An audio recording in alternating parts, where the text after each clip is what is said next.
नमस्कार दोस्तों, Shankar study point YouTube channel में आप सभी का स्वागत है। अभी तक हम लोगों ने इतिहास के धमाकेदार प्रश्न में लेखपाल जी के भाग 8 तक को कर चुके हैं। आज हम लोग लेखपाल जी के भाग 9 को करेंगे। चलिए स्टार्ट करते हैं।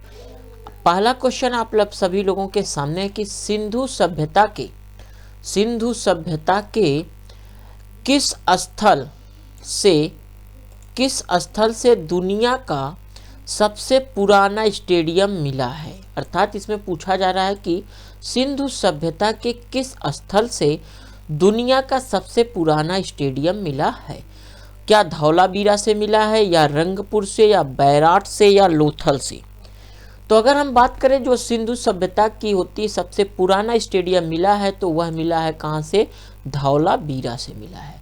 पहला ऑप्शन यहाँ पे हमारा सही हो जाएगा। चलिए अगले क्वेश्चन की तरफ चलते हैं। अगला क्वेश्चन आप सभी लोगों के सामने है कि गणेश्वर, क्या लिखा है? गणेश्वर सभ्यता का संबंध किस नदी से है? किस नदी से है बताना है। पहला सिंधु, दूसरा कांतली, और तीसरा सरस्वती, और चौथा है आहार। तो यह किससे संबंधित है? कांतली नदी से संबंधित है। चलिए अगले क्वेश्चन की तरफ चलते हैं। अगला क्वेश्चन आप सभी लोगों के सामने है, किसके शासन काल में भू राजस्व सर्वाधिक वसूल किया जाता था। अर्थात भू राजस्व जो कर होता था वह वसूल किया जाता था। क्या अकबर के समय में, या औरंगजेब के समय में, या शेरशाह या बाबर के समय में।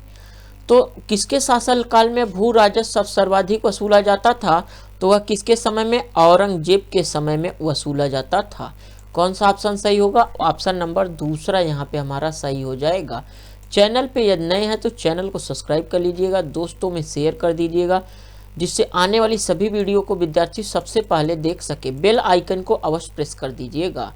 चलिए अगले क्वेश्चन को हम लोग देखते हैं कि प्राचीन समय में बिहार किस नाम से जाना जाता था। यहाँ पे क्या रहेगा? था। किस नाम से जाना जाता था बताइए। बिहार इसके पहले किस नाम से जाना जाता था? या बिहार को तो क्या नालंदा के नाम से जाना जाता था, या पाटलिपुत्र के नाम से, या मगध के, या तक्षशिला के नाम से जाना जाता था। तो प्राचीन समय में बिहार किस नाम से जाना जाता था? तो वह मगध नाम से जाना जाता था। कौन सा ऑप्शन? तीसरा ऑप्शन सही हो जाएगा।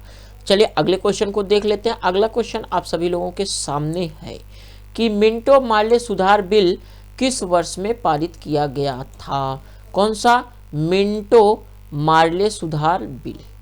क्या 1905 में पारित किया गया था, या हमारा 1909 ईस्वी में, या 1911 में, या 1920 में। तो यह 1909 में पारित किया गया था। कब पारित किया गया था? 1909 ईस्वी में पारित किया गया था। चलिए अगले क्वेश्चन की तरफ चलते हैं।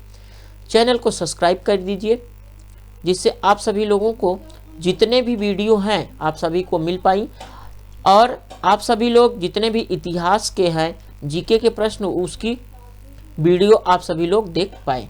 चलिए अगले क्वेश्चन की बात करते हैं। अगली क्वेश्चन हम लोगों के सामने है कि अशोक के जो अभिलेख में उसके किस एकमात्र के पुत्र की चर्चा की गई है। यहाँ पे देखिए फिर क्या रहेगा? यहाँ पे था रहेगा। क्या रहेगा? था।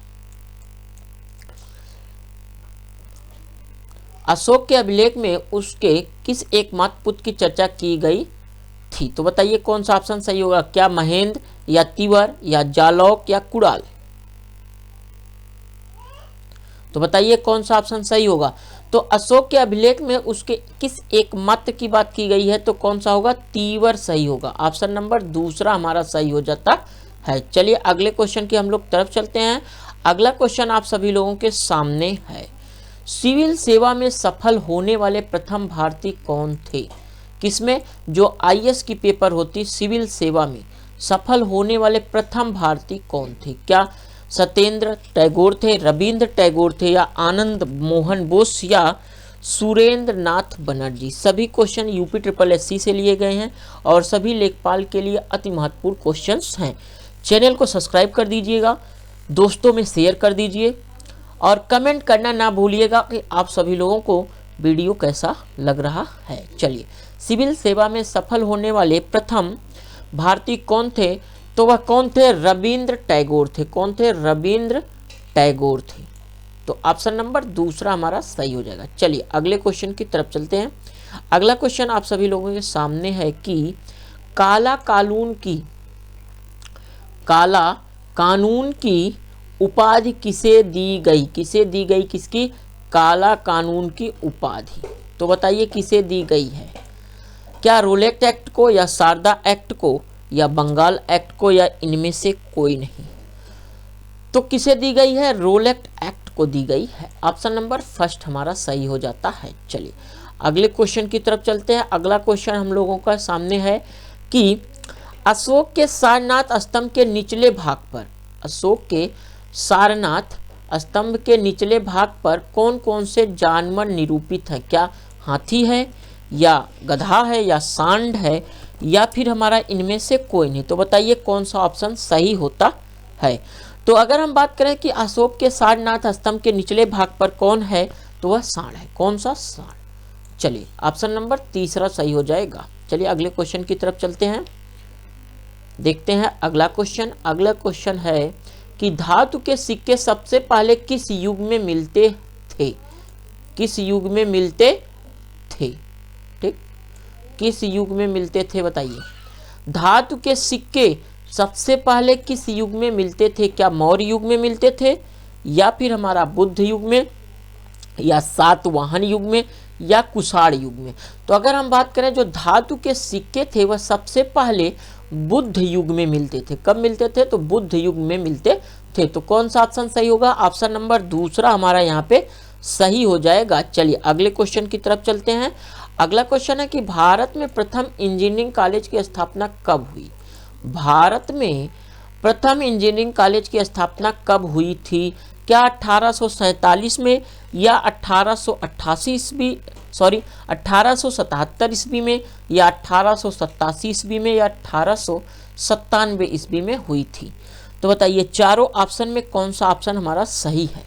तो अगर हम बात करें भारत में प्रथम इंजीनियरिंग कॉलेज की, तो वह कब हुई थी? 1847 ईस्वी में हमारा स्थापना की गया था प्रथम इंजीनियरिंग कॉलेज की। ठीक, तो ये थे आप सभी लोगों के लिए इतिहास के महत्वपूर्ण प्रश्न, जो लेखपाल या सभी जीके के जितने भी होते हैं जिसमें इतिहास से प्रश्न आते हैं, उसके लिए सबसे महत्वपूर्ण प्रश्न थे। चैनल पे नए हैं तो चैनल को सब्सक्राइब कर दीजिएगा, दोस्तों में शेयर कर दीजिए। यदि आप सभी लोगों की इसकी पीडीएफ चाहिए तो आप सभी लोग टेलीग्राम पर जाकर शंकर स्टडी पॉइंट चैनल को ज्वाइन कर लीजिए, जिससे आप सभी लोगों का वीडियो के लिंक और जितने भी पीडीएफ हैं वह आप सभी लोगों को मिलते रहेंगे। Thanks for watching.